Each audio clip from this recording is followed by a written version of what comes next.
जय हिंद दोस्तों। आज है विश्व रंगमंच दिवस और आज के दिन हम जो हिस्ट्री का रिवीजन करने वाले हैं वह हमारा टॉपिक चीन की क्रांति।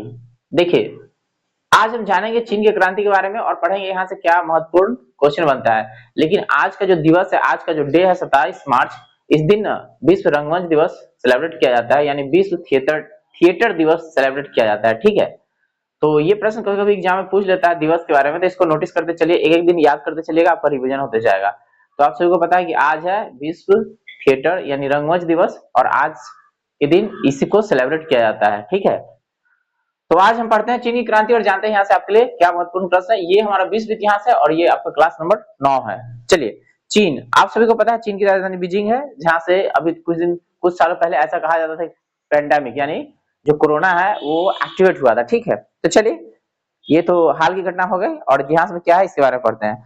मंचू राजवंश का पतन 1911 में हुआ। ये 1911 की कहानी है। ठीक है, और 1911 की बात करेंगे तो हमारा देश गुलाम था। ठीक है, और 1911 की बात करें तो हमारा देश की राजधानी जो दिल्ली हुआ था उसकी घोषणा हुई थी और 1912 में पूरी तरह से भारत की राजधानी दिल्ली हो गई थी। ठीक है, 1911 में हुई चीनी की क्रांति का नायक ना sun यat-sen थे। तो देखिए, आप जैसे कि वहां पे लेनिन के बारे में भूलने के लिए नहीं बोले हैं जो रूस में था। ठीक है, उसके बाद यहाँ पे गांधी जी को आप नहीं भूलिएगा। भारत में जब चीन की बात है ना तो sun यat-sen को आपको नहीं भूलना है। ठीक है, समझ गए। तो 1911 में ना चीनी क्रांति के नायक थे sun यat-sen। 1905 में sun यat-sen ने तुंग मेंग दल की स्थापना की। एगो दल के नाम है तुंग मेंग दल। इस दल के संस्थापक है sun यat-sen। ठीक है, क्या 1905 में। 1905 की बात करेंगे तो अपने कर्जनवा क्या कर रहा था, बंगाल विभाजन कर रहा था, याद है ना। हाँ, 1906 आते आते मुस्लिम लीग कर लेगा। ठीक है, तो वही 1905 में sun यat-sen क्या कर दिया, तुंग मेंग दल की स्थापना कर दिया, जिसका ना उद्देश्य चीन में ना मंचू वंश के शासकों को ना समाप्त करना था। यानी मंचू राजवंश, मंचू ना वहां के राजवंश जो राजा बनता है उसको ना वो चाहता था खत्म कर देना, खत्म। इसलिए वो बनाया था तुंग मेंग दल।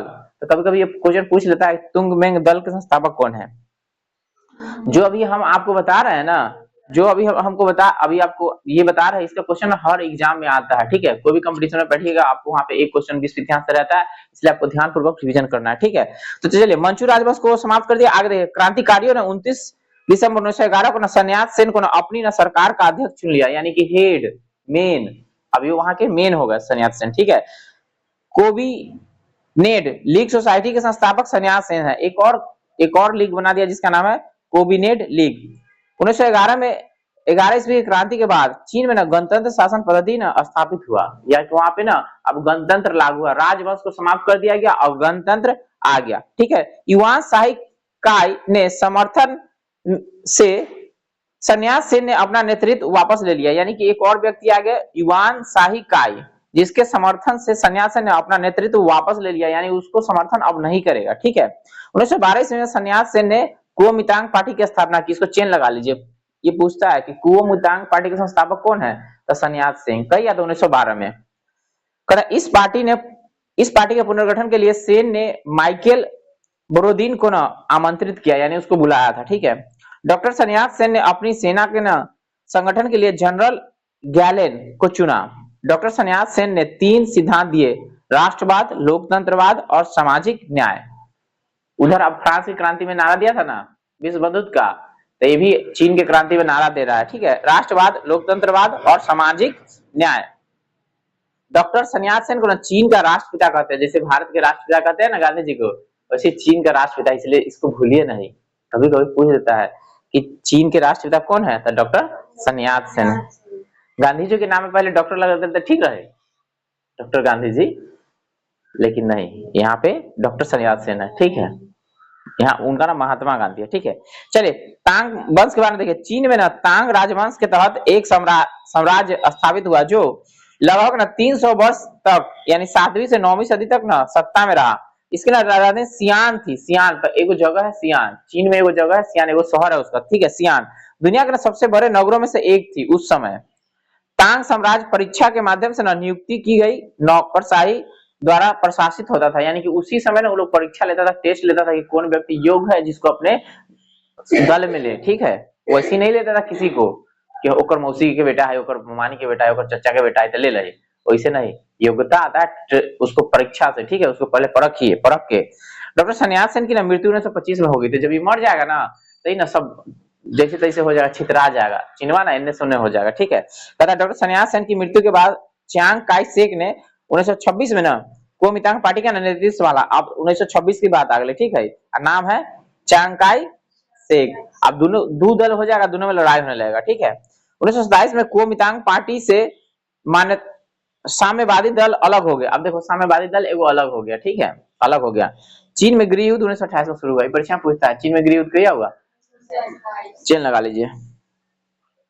1925 में हुनान के विशाल किसान आंदोलन का नेतृत्व माओ त्से-तुंग ने किया था। माने वहां पे वो आंदोलन हुआ था जिसका नेतृत्व किया था माओ त्से-तुंग। माओ त्से-तुंग का जन्म 1893 में हुनान में हुआ था। आपको पता है गांधी जी चल गए थे दक्षिण अफ्रीका, एनी बेसेंट चल रही थी। एक और है आपके विवेकानंद जी गए थे जीरो पर भाषण देने के लिए विश्व धर्म सम्मेलन में शिकागो, तो ये 1893 का जन्म हुआ था। चांग काई शेक ने केंद्रीय सरकार की न सत्ता नानकिंग में संभाली। जगह का नाम है नानकिंग, ठीक है, वहां पे संभाला। चांग काई शेक ने अपनी सरकार की स्थापना फार्मोसा में की। फार्मोसा ने एगो द्वीप है, फार्मोसा एगो द्वीप है। साम्यवादी के दमन करने के लिए चांग काई शेक ने ब्लू शर्ट, देखिए ओढ़ने का लाल कुर्ती पर आए थे ना, लाल शर्ट एक है ब्लू शर्ट आतंकवादी दल का गठन किया। माने लड़ाका लड़ने वाला आतंकवादी दल जिसका नाम है ब्लू शर्ट। तो पूछेगा ब्लू शर्ट कहाँ के आतंकवादी दल है, चीन के, ठीक है। माओ त्से-तुंग के नेतृत्व में 1 अक्टूबर 1949 को जनवादी गणराज्य की स्थापना चीन में हो गई, यानी जनवादी गणराज्य की स्थापना हो गया चीन में। अब बीपीएससी यहाँ से पूछा था कि चीन न कब स्वतंत्र हुआ, ठीक है, तो आंसर तो उसका ऊपर ही होना चाहिए, लेकिन वो दिया था 1948, ठीक है, क्योंकि 1949 में वहां जनवादी गणराज्य की स्थापना हुआ था। चीनी साम्यवादी गणतंत्र का प्रथम अध्यक्ष माओ त्से-तुंग था। कहता चीनी जनवादी गणराज्य का प्रथम प्रधानमंत्री चाओ एन लाई था। उसका लोगों का नाम अलग अलग रहता है, ठीक है। कहता है चीन के जनवादी गणराज्य की राजधानी न हुनान थी। कहता है खुले द्वार की नीति चीन ने अपनाई थी। यही क्वेश्चन कई बार एसएससी में पूछा जा चुका है कि खुले द्वार की नीति कौन अपनाया था, चीन। इसको चेन लगाइए, अंडरलाइन कीजिए, वीवीआई क्वेश्चन है। खुले द्वार की नीति अपनाया था, कौन अपनाया था, चीन। खुले द्वार की नीति कौन अपनाया था, चीन। चीन के द्वार खोलने का न श्रेय जाता है ब्रिटेन को, यानी ब्रिटेन वाला गया कहा कि आप द्वार खोलिए हम व्यापार करेंगे, ठीक है, नहीं खोला था तो उसको मनाया, समझाया, पटाया, तब चीन का ना व्यापार खुलवाया, क्योंकि दूसरा देश से आकर कंट्री को व्यापार करने नहीं देता था चीन वाला लोग। तब ब्रिटेन के लोग जैसे भारत में आए ना, तो भारत के बगले में ना है, तो वहां से चाय खरीद के लाता था, कॉफी खरीद के लाता था, चाय सबसे ज्यादा, ठीक है, समझ गए। तो चीन के द्वार खोलने का श्रेय किसको जाता है, ब्रिटेन को। आप पूछेगा खुले द्वार की नीति कौन अपनाए, चीन। यानी कि खुले द्वार की नीति का मतलब होता है कि आइए सब लोग हमारे यहाँ व्यापार कीजिए, लेकिन हमको लूटिए नहीं, हमको गुलाम मत बनाइए, ठीक है, लेकिन वो गुलाम बना है, ठीक है। पता है खुले द्वार की नीति का प्रतिपादक जॉन हे था। ये परीक्षा पूछता चेन लगाए, जॉन हे। अब इसको ना सबसे बड़ा क्वेश्चन यहाँ से पूछता है कि चीन ना एशिया का मरीज है, चीन एशिया का मरीज है।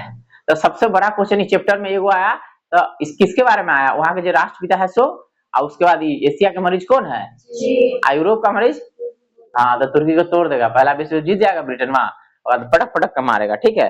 तो आपको ना इसमें से याद रखना है डॉक्टर सन्यास सेन चीन के राष्ट्रपिता हैं, ठीक है, चीन के राष्ट्रपिता कौन, डॉक्टर सन्यास सेन।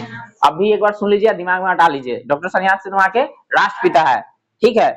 इसको कहते हैं एशिया के मरीज। एशिया का मरीज कौन है, एक को गलती वाला समझ लेना, एशिया का मरीज कौन है, तो चीन है, ठीक है। खुले द्वार की नीति कौन अपनाया था, चीन। यही सब इसका महत्वपूर्ण क्वेश्चन है। एशिया का मरीज हो गया। चीन की ना कम्युनिस्ट पार्टी का स्थापना 1921 में हुआ था, यानी कि वहां पे ना एक कम्युनिस्ट पार्टी हो गया जिसका स्थापना 1921 में हुआ था। यहाँ से यही 2-4 क्वेश्चन था जो एग्जाम के लिए था, आपको जानना था, ध्यान रखना था। भूल जाएगा तो 1 नंबर चला जाएगा, इसलिए रिवीजन कीजिए, 1-2 बार वीडियो और देखिए, आपको आ जाएगा। और जब एग्जाम रहेगा ना तो 1-2 बार जरूर रिवीजन कर लीजिएगा, ठीक है। कोई शंका है, कोई डाउट है तो कमेंट करके पूछ लीजिए, और सुझाव देना चाहते हैं तो वो भी बता दीजिए। अच्छा लग रहा वीडियो तो लाइक कर दीजिए और अपने दोस्तों में भी शेयर कर दीजिए। मिलता है अगले वीडियो में, तब तक के लिए जय हिंद।